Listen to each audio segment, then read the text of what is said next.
Hi, this is Jason Freed, the news editor of Hotel News Now. We're here at the Hunter Hotel Investment Conference. It's the 26th Hunter Conference, always in Atlanta. We're at the Marriott Marquis today. And this is sort of a post-game discussion on what we've heard at the conference over the past couple days. To my left, we've got Shawn Turner, finance editor at HNN. To his left, we've got Sam Worgull, editorial assistant at HNN. And on the end, we've got Jeff Higley, editorial director of HNN. So it's been a great conference over the past couple days. Just over 1,000 attendees here at Hunter.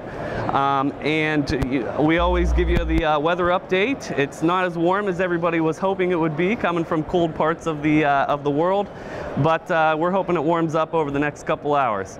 So we have a lot to talk about today.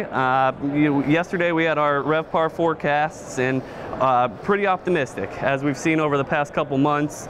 You know, I think you guys would agree that the industry's in a real sweet spot right now. And here at Hunter, a lot of buying and selling going on. That's what we're all here for.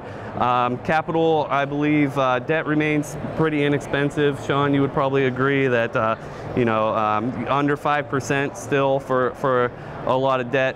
And in addition to the three of us, we'll have a special guest at the end. But right now I'm going to turn it over to Shawn Turner to talk a little bit about finance. Yeah, absolutely. You know, you mentioned, Jason, the debt availability, and the rates are still low, but there's still a lot, you know, there's still a gap. You know, when you're looking to get your financing. I mean, lenders will go up to 65%, but that doesn't necessarily always get you across the finish line. And you know, that kind of leads into what my takeaway was. You know, you mentioned the positive mood, and I would agree with that. But, you know, I'm a big Indiana Jones fan, and there was a line from one of the Indiana Jones movies where, you know, when things are going well, that's usually when the ground slips away from underneath their feet. And there are a lot of issues that people are still concerned about. There are rising costs, there's ACA, and there's the prospect of continually creeping up rising supply. So the mood's still positive coming out of Alice, but there, you know, still a lot of things to be concerned about as well.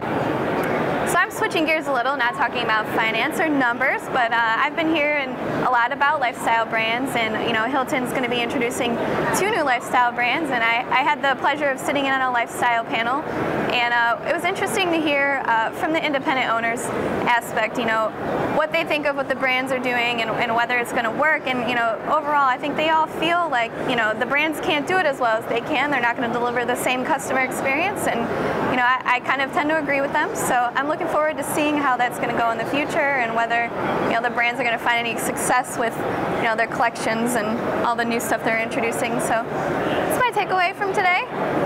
Great. You know, I think there's a good vibe here. There's a lot of optimism. A lot of people talking about building. We heard that 59% of the attendees here are going to open a hotel in the next year or so. So that plays into what my takeaway is.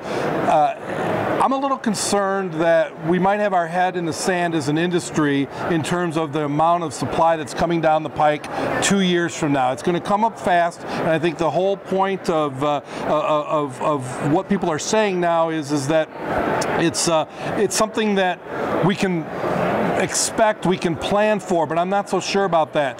There's a lot of hotel developers that are building 15, 20 hotels at a time, and I think that's something that's going to be a little bit of an issue as time goes on. Certainly not for 2014, 15, but I think 16 we might start seeing a problem. You know, I think Chris Nassetta from Hilton summed it up best today when he said, you know, he kind of looks at the industry with the word Goldilocks in mind. It's not too hot, it's not too cold. So I think that's a key way to look at the supply pipeline right now. But I think we might be getting a little bit toward a hot bowl of porridge in that regard, and we have to be careful to make sure we don't bite off more than we can chew.